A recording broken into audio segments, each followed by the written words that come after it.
Good evening class. चलिए देखिए, आज हिस्ट्री की क्लास शुरू की जाती है।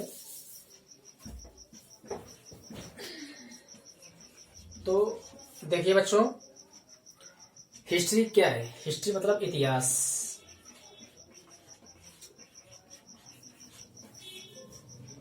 दोस्तों, इतिहास के बारे में जो जानते हैं, इतिहास का मतलब होता है, इति मतलब होता है ऐसा, और हास का मतलब होता है ज्ञात हुआ था।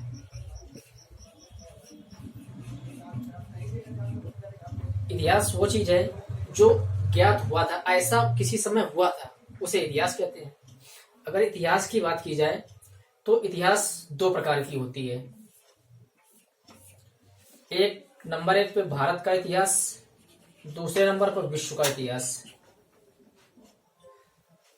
तो मित्रों, हमें विश्व का इतिहास नहीं पढ़ना, हमें भारत का इतिहास पढ़ना है। तो भारत के इतिहास को भी 3 भागों में बांटा गया है। नंबर एक पे प्राचीन भारत, नंबर 2 पे मध्यकालीन भारत, और नंबर 3 पे आधुनिक भारत।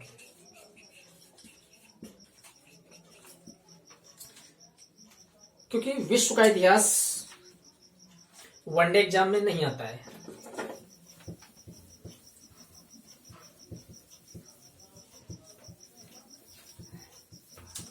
तो मित्रों, देखते हैं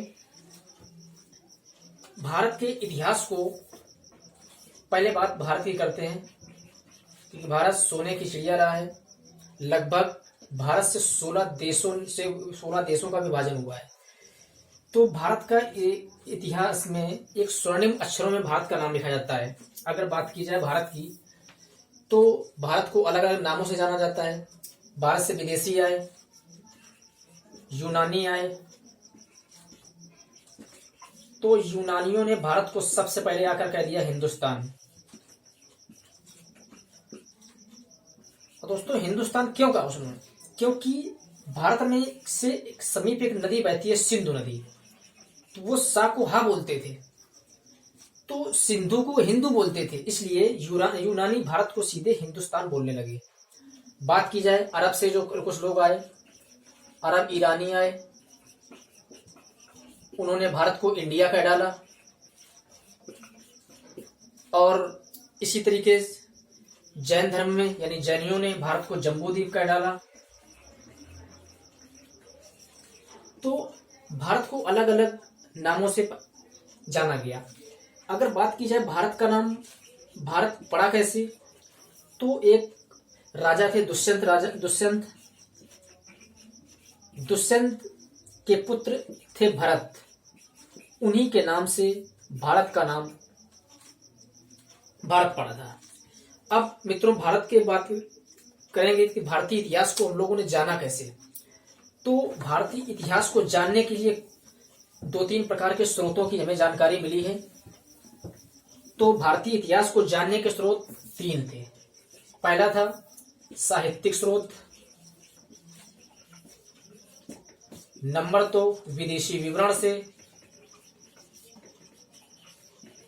विवरण, और नंबर 3 पे पुरातात्विक साक्ष्य। इन तीनों विवरणों से हमें मिला है। अगर दोस्तों बात की जाए कि साहित्यिक साक्ष्य,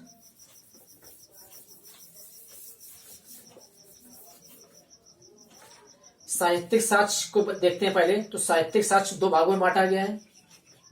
नंबर 1 पे धार्मिक साक्ष्य, और नंबर 2 पे लौकिक साक्ष्य। तो मित्रों, धार्मिक साक्ष्य की बात की जाए तो धार्मिक साक्ष्य भी 2 प्रकार के हुए। नंबर 1 पे ब्राह्मण ग्रंथ, और नंबर 2 पे हुए ब्राह्मणेतर ग्रंथ।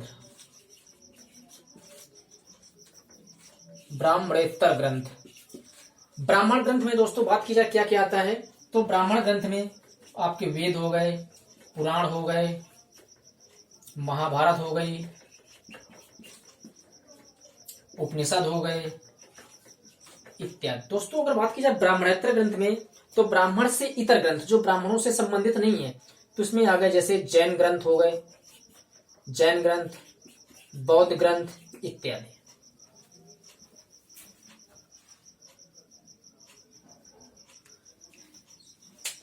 तो चलिए दोस्तों आज के लिए इतना रखा जाता है, बाकी कल का टॉपिक कल देखेंगे। धन्यवाद।